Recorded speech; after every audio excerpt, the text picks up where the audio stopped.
Have you ever wondered why your local coffee shop isn't crawling with gorgeous startup CEOs who'll madly fall in love with you as you accidentally spill your latte on their $1,000 suits? Welcome to contemporary romance, where dating apps don't exist and meet cutes are still thriving. Let's talk about romance. My name is Ethan. No. Sebastian? No. Aidan? No. My name is Jim. This is my channel. Books, reading, and stuff.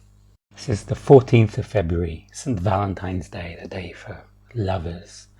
I'm no expert on romantic fiction, which may surprise you.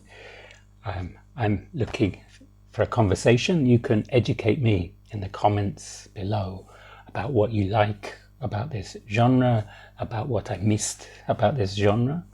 But I want to talk about romantic fiction. It's a very important genre and accounts for a very sizable proportion of book sales overall. As a teen, I rarely read any books by women. This changed in the mid-20s when I got into the crime genre and found some of my favourite writers in the genre were women like Sara Paretsky with her P.I. V.I. Wachowski, Agatha Christie. I've never been able to work out who did it in any of her whodunits, Ruth Rendell, Patricia Highsmith, etc.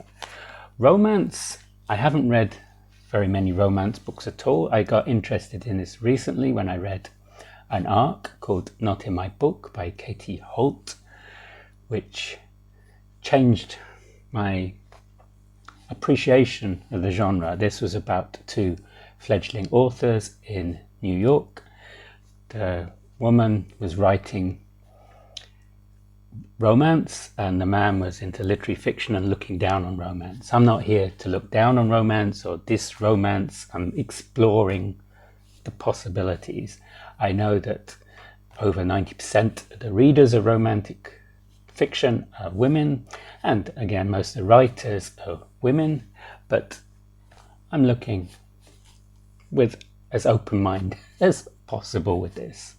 I appreciate tropes play a big role in romantic fiction. Joan Schulhofer wrote, "Women will pick up a romance novel knowing what to expect, and this foreknowledge of the reader is very important. When the hero and heroine meet and fall in love, maybe they don't know they're in love, but the reader does. Then a conflict will draw them apart, but you know in the end they'll be back together and preferably married or planning to be by page 192. Some of the popular tropes include love triangles, but they're not really actual triangles because it's usually two men are interested in one woman or two women are interested in one man. It's not the two women and the two men are not interested in each other. It's enough. I said I'm not dissing on the romance genre. There's also friends to lovers, enemies to lovers, rivals to lovers. This is very common. Forced proximity, where two people are working in the same environment or have to be together for some reason. In Beach Read, which I read last month, these two protagonists were at the neighbours by the lake, and they were both trying to write their books and coming up with writer's block, so they had this forced proximity. And there were also these rivals to lovers because they'd known each other in university, and he critiqued her work at the time. And fake relationships where people pretend to date, like for Green Card, the film with Cyrano de Bergerac,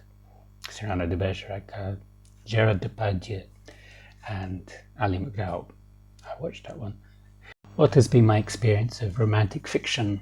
My first job was a Saturday job in the local public library, and I noticed Catherine Cookson was probably our most popular author in the library. We could barely reshelve the books before someone had taken them off again to take out. She's a very popular writer of historical and romantic fiction. Then there's the classics like Jane Austen. I've read 4 of her novels now. Persuasion was the last one I read. This was a second chance. Second chance love trope in this, where we have an older heroine. She's 27, which in Austen's time was almost ancient, and she rekindles her love for this man that went off to sea and came back. Jane Austen also created many of the tropes that are popular today. Pride and Prejudice we can see replayed in something like Bridget Jones' Diary. Wuthering Heights, I wouldn't call this a love story, or I'm not sure if it's even romantic fiction. Catherine and Heathcliff, they have a very turbulent relationship. There's a lot of violence and abuse. I think it's seen as a love story because of some of the film adaptations, which totally miss out the whole second part of the book, and they tone down the violence and the abuse. It's a very dark book, but I really like it. Romantasy is now a very popular genre. It's a genre on its own. I didn't think I'd read any romantasy, but I saw some of the lists, and Night Circus is listed as one of the romantacies. I've read this and I really enjoyed it. I wasn't aware as a romantasy when I was reading it. It was just these two characters in the circus, this magical circus that appears at night, and they fall in love with each other. So it's slightly paranormal as well. I'm quite happy with romance when it's not the sole element of the book. I like Sarah Waters' books. I liked Fingersmith. This is like a sapphic take on Oliver Twist. It's about these two girls in Dickensian London. Fingersmith is like a pickpocket, and they're living by their wits, and there's a romance between them. Sarah Waters' first novel, Tipping the Velvet, was even more about the sapphic romance, but it was also a coming-of-age story, and it wasn't just two girls, it was the coming-of-age of Nan and her various sapphic relationships. With male gay romance, I did read Song of Achilles. I didn't like it so much. I thought Achilles, the hero character, was a bit of a... He was obsessed with being a hero. He wasn't so interested in his romantic side, shall we say. And The Time Traveller's Wife is one of my favourite books. It's about time travel, science fiction, but there's this great romantic theme between Henry and Claire, and how they can have a relationship when he keeps moving about in time, so that their ages are very different at different times. Sometimes he's older than her, sometimes he's younger than her, sometimes they're similar ages. A very intriguing book.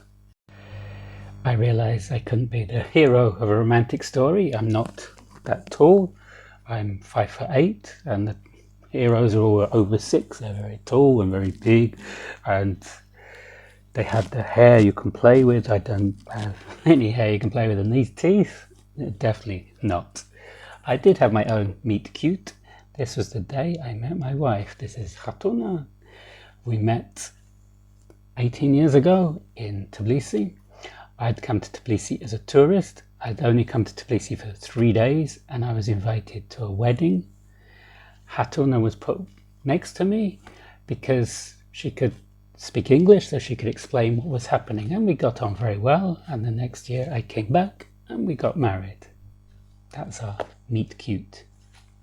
2 videos I watched when I was researching this, which were very good. I'll put the links in the description. One was 7 Books in 7 Days by Jack Edwards, where he looks at 7 contemporary romances. He's very funny. He said of one, I think it was The Spanish Love Deception, that he was hoping he could get a paper cut at some time, so at least he would feel something. That was one he didn't like. He did like some of the other ones, but not that one. And Aoife of the channel Pretty Purple Polka Dots put out a video about the 10 best contemporary romances she's ever read, and I actually downloaded one of the recommendations. This is Role Playing by Cathy Yardley, which sounded very intriguing. There's a few books on my radar now. If there's any contemporary romances you can recommend, that you think I might like, you can put them in the comments. If you enjoy romantic fiction, you can tell me why you like romantic fiction in the comments. As for spice, I think it's like, for me, with Indian food, not too spicy. Yeah, korma, no problem.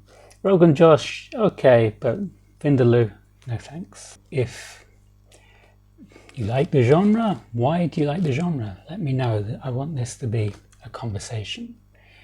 If you enjoyed this video, you can give it a thumbs up. This will help with the YouTube algorithm and spread the YouTube love. And I will see you on the next video. Goodbye.